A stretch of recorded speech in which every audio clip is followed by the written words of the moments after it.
weird order. And I'm not sure why the book does it in that order, but we're going to start with 6.4, okay?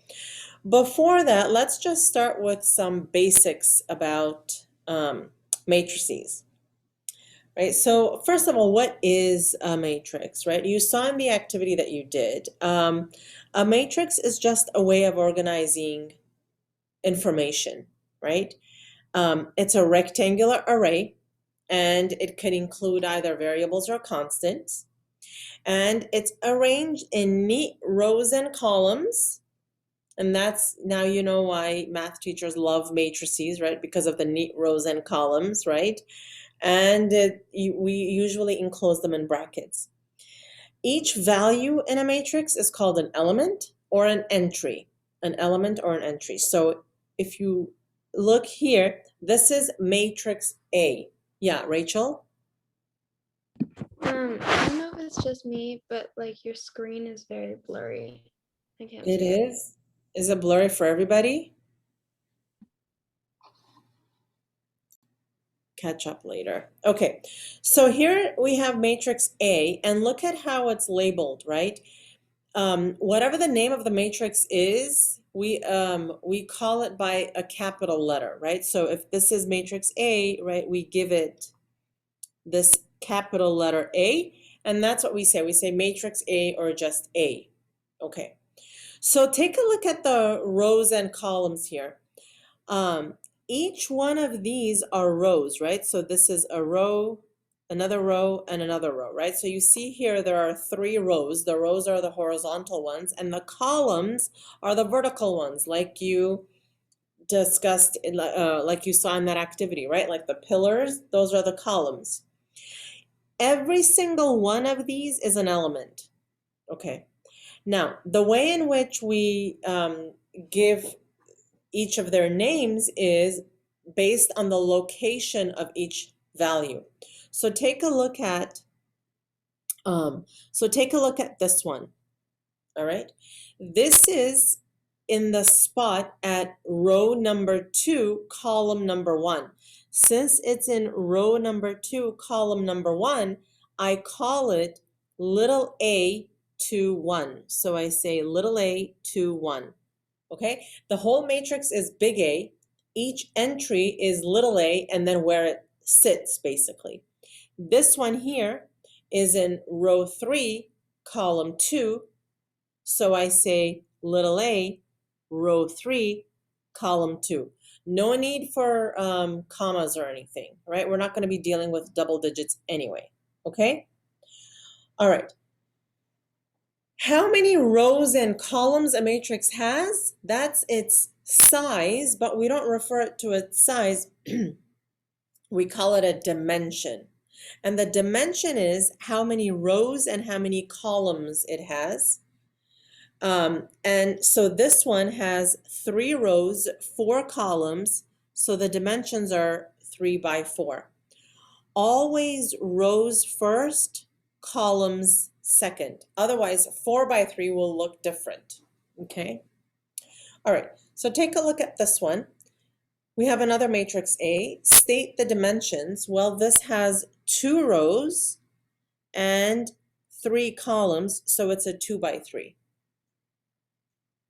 And now it says find the value of A23. Well, you go to the second row, third column, that's -8. Okay. All right. So let's talk about some special matrices. We have what we call a row matrix. And guess what? This is just a matrix with 1 row, like this one. The dimensions of this, right? It has 1 row and 4 columns, so it's 1 by 4. Okay. You could also have a column matrix that just has 1 column. Can somebody yell out what are the dimensions of this matrix? What do you guys think? 0 by 1. It's 2 by 1, 2 rows, 1 column. A square matrix has the same number of rows as it has columns, right? Like this one. So this one has 2 rows, 2 columns, it's a 2 by 2. That's everybody's favorite dimension. A zero matrix is a matrix in which every single element is 0. So this one here, this is a 2 by 3 zero matrix. Okay. Next, we have an identity matrix. An identity matrix is a square matrix in which every element on the main diagonal is 1 and the rest are 0. Okay, so what the heck is the main diagonal? Well, I'll tell you. If you get a square matrix like this one, and if you start at the very first entry, right? Row 1, column 1. And if you go diagonally over, that is the main diagonal. So it's the diagonal starting with the very first element and going across. If you have a matrix, a square matrix, where each of the numbers on the main diagonal are 1 and everything else is 0, we call that an identity matrix. And it's got special properties we'll talk about later. Okay. Matrix operations. We're going to be talking about adding and subtracting matrices today. Basically, first rule, matrices can only be added or subtracted if they have the same dimensions. Okay, so 3 by 3, 3 by 3, 2 by 4, 2 by 4. And then the way you add them is this. So look, I've got one matrix here and another matrix here that I'm going to add. Here's what you do. You take one element, okay? Where does that A sit? Row 1, column 1. Take the corresponding one here, row 1, column 1. Add them up, and then you put the sum in another matrix in the same position, row 1, column 1. Okay? This one is row 1, column 2.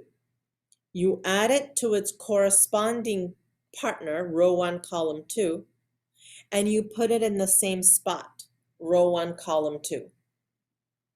Okay? And so on and so forth for all of them. All right? Let's do an example. Okay, so look at what you have here. You have matrix A, B, and C. First question says, add A plus C. So A plus C. Is that possible? No, because they don't have the same dimensions. So not possible. Okay? Because they have different dimensions. Next, I have B minus A, right? B minus A, those have the same dimensions, so it's possible to do. All right, so let's write matrix B minus A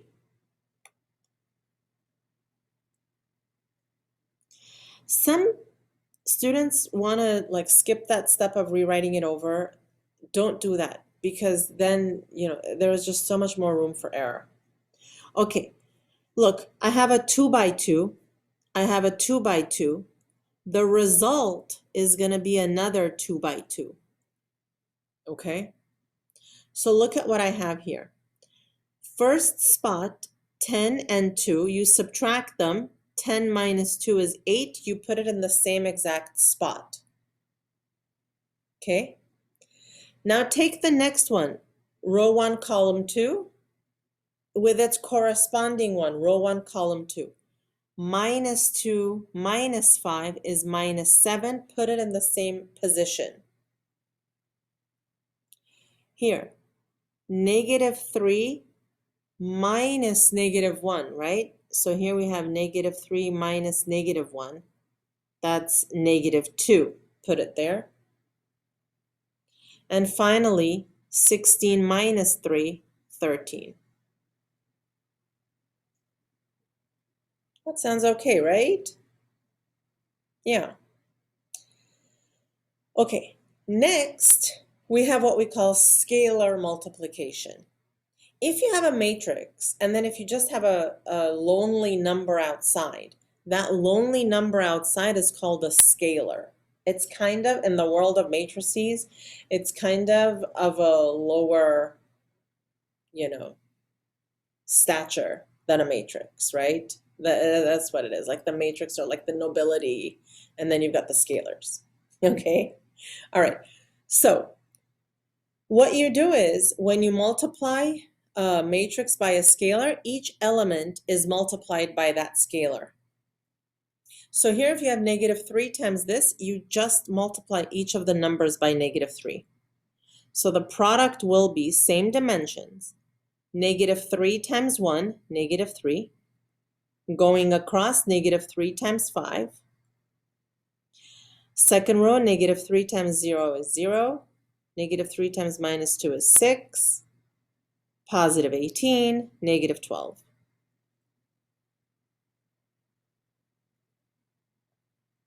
Okay. All right. Next, all the same rules apply as if like you had numbers, right? So if you have to do something like this, you have A and B, and you have to find 3 times A minus B. You know how when you were working with numbers, you would do the stuff inside the parentheses first, then multiply by 3? You could do the same thing here. So here, look at what I have. I have 3 times, okay, large parentheses here, A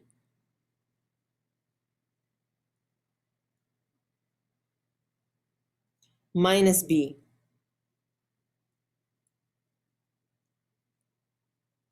Okay, like this. So this is 3 times. Let me subtract those matrices, right? Same dimensions, I can subtract them. So 5 minus 1 is 4. -2 minus 0 is -2. -1 minus -2, be careful of those negatives, is just 1. 0 minus 3 is -3. 3 minus -1 is 4. 2 minus 6 is -4. And then I just multiply them in, right? Multiply the 3 inside and give it to each of the values. So I get 12, -6, 3, -9, 12, -12. Questions?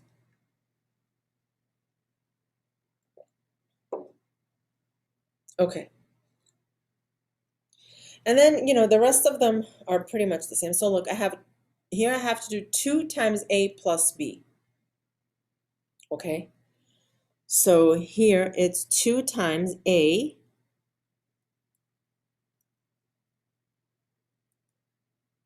plus B.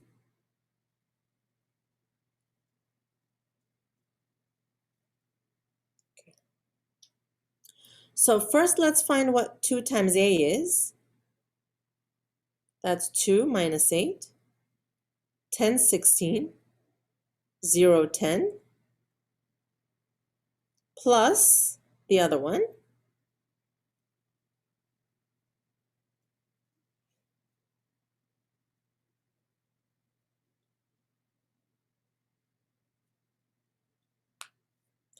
And then we're just going to add these. All right, so go ahead and add them. And then somebody will tell me what you guys got.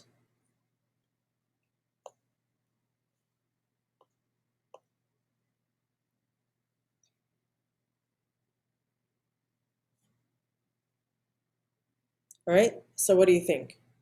Anybody have an answer for me? Go ahead.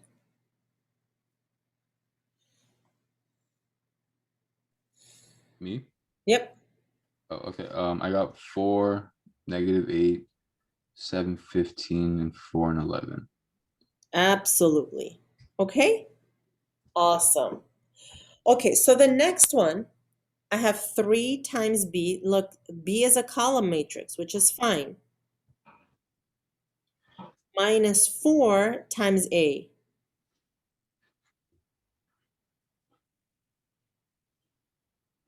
So here it's kind of, okay, so first let's distribute the 3 in here. So you get 3B and negative 6. Minus, right? Let's just distribute the 4, 12, and 4A. My result is going to be a column matrix again. In the top position, I get 3B minus 12. And that's one term, right? One element. And then on the bottom, I get negative 6 minus 4A. And I just leave it that way. Okay? Questions? Okay, so let's do this next one. We've got a table here, and it says it shows the highway and city gas mileage of 5 different types of vehicles, right? So the SUV, it gets 23 miles per gallon in the city, 25 on the highway, and so on. Organize the gas mileage in a 2x5 matrix. When you put it in a 2x5 matrix, when you put it in a matrix, you basically just put in the values without any of the descriptions. So it's just 23, 21, 21, 42, 61, 25, 24, 32, 49, 70. Okay? And we know, right? So it's the same information, just organized in a matrix, ready to undergo some mathematical operations. Okay? And you can call it what you want. Let's call it M for mileage. Okay? Now it says, add the elements in each row and interpret the result. Do they present any relevant information? Right? So that's another thing. Okay, so let's just add the elements in the first row, right? So if I just add all these up, what do we get? 20, 40, 60, 100, 160, and then 3, 4, 5, 6, 7, 8, 168, right? That's what I got when I added the first row. What does that give me? Is that anything useful? Is that information any? No, it's not. It's just the sum of all of the gas mileages in the city for all of the cars. That is not any useful information. And it's just as important to figure out a useful piece of information and a piece of information that is pretty much useless, right? Like figuring both of those out is just as important. So, so not any relevant information. Okay? And that's pretty much it for what we are doing today.